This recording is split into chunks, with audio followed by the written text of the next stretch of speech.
E hoje o Tá em Alta não poderia deixar de levar mais uma informação para você, né, com uma entrevista exclusiva aqui com o Dr. Romeu Delilo, onde ele vai falar sobre um tema bem interessante, que é sobre o pós-cirúrgico na cirurgia bariátrica. Olá a todos os telespectadores, né? Então, da primeira vez a gente falou sobre as indicações da cirurgia, quando operar, né?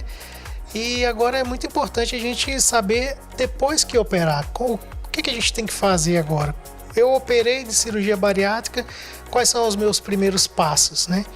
Então é importante a gente informar que quando o paciente faz a cirurgia bariátrica, ele tem alguns cuidados para ele tomar no pós-operatório imediato e no pós-operatório tardio, ou seja, meses após a sua cirurgia.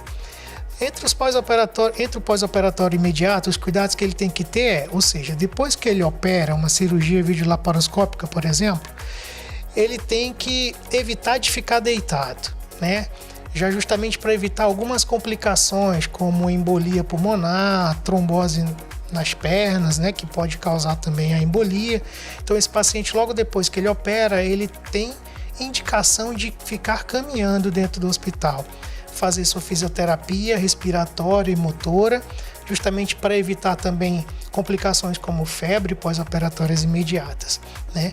Além, lógico, depois de algumas horas, esse paciente começa a ter uma dieta restrita, uma dieta à base de líquidos, praticamente água, chazinho, né? Uma aguinha de coco, e são pequenas quantidades a cada 20 minutos, meia hora, justamente para ir acostumando, reacomodando esse novo estômago que ele reduziu, para evitar, lógico, complicações. Esse paciente vai ter uma alta provavelmente com 36 a 48 horas, com 5 dias ele pode estar dirigindo, né? Mas ele vai evitar esforços físicos, pegar peso, empurrar coisas pesadas, né? Fazer atividades que se abaixem, se levantem, né? Assim, exige para pegar coisas no chão. Mas esse paciente sempre tem que estar caminhando, esse paciente pode estar passeando, esse paciente pode estar arejando a cabeça, né, fora de casa, nos ambientes com bastante pessoas, para evitar sintomas de depressão, essas coisas que também pode acontecer se ele ficar muito tempo preso dentro de casa. Então a gente opera esse paciente para ele ter uma vida bem tranquila, bem livre, já no pós-operatório imediato. O pós-operatório tardio, esse paciente tem que ter o acompanhamento da equipe multidisciplinar. A gente frisou muito bem da outra vez que ele passa por uma equipe multidisciplinar, psicólogo, nutricionista, endócrino, cardiologista.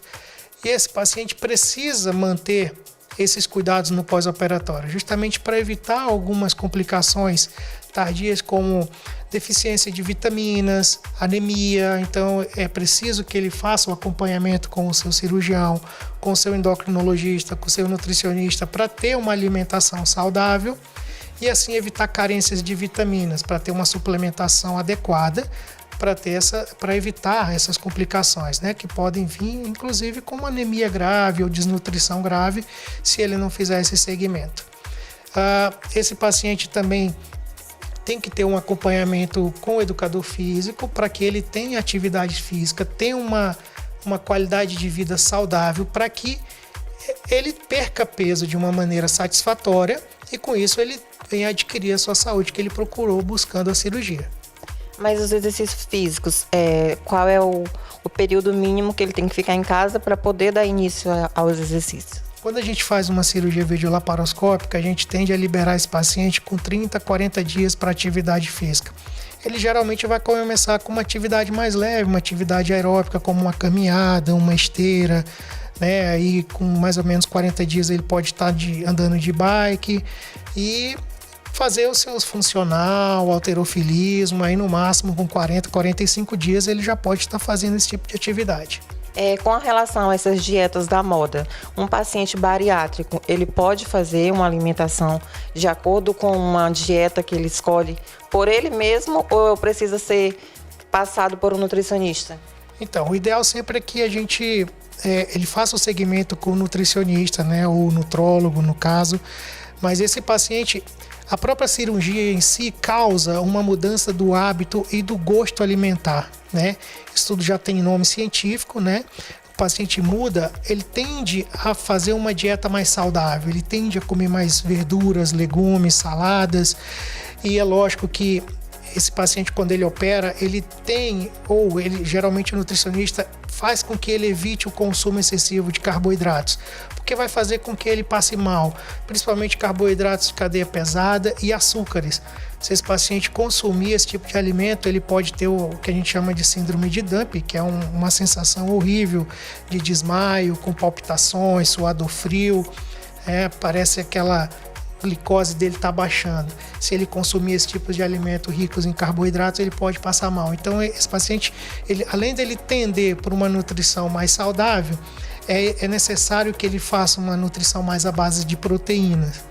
E também, doutor Romeu, acho que é importante também que o paciente também seja muito fiel antes de fazer a cirurgia e falar o que realmente ele tem tomado de medicação, como que ele tem se alimentado, porque às vezes acontece que a pessoa no desespero de emagrecer, ela toma alguns medicamentos tarja preta, alguma coisa assim, que pode causar algum problema na cirurgia e às vezes só então que vocês médicos sabem disso, não é?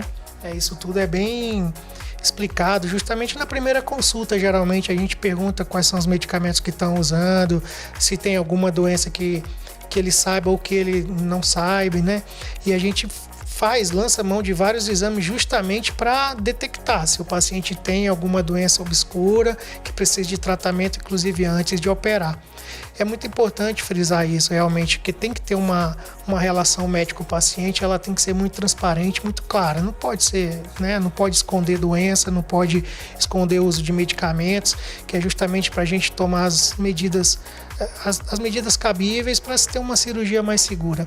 Hoje em dia se opera em torno de 7.000 cirurgias bariátricas mês no Brasil todo. Então, assim, é um número que cresceu absurdamente. E hoje a gente sabe que a cirurgia bariátrica, os riscos que ela tem, ela é igual a uma cesárea. Hoje é 0,5%, 0,5% de riscos de complicações, né? A gente sabe que é um risco muito menor do que o benefício que ela traz, principalmente numa obesidade grau 3, uma obesidade severa, onde o risco da paciente ou do paciente morrer por doenças associadas a essa obesidade, ela é 10 vezes maior do que morrer pela cirurgia, por exemplo. Então, vocês acabaram de saber mais um pouco sobre esse assunto, né, que é um assunto bem atual, que todo mundo hoje está aderindo muito à cirurgia bariátrica.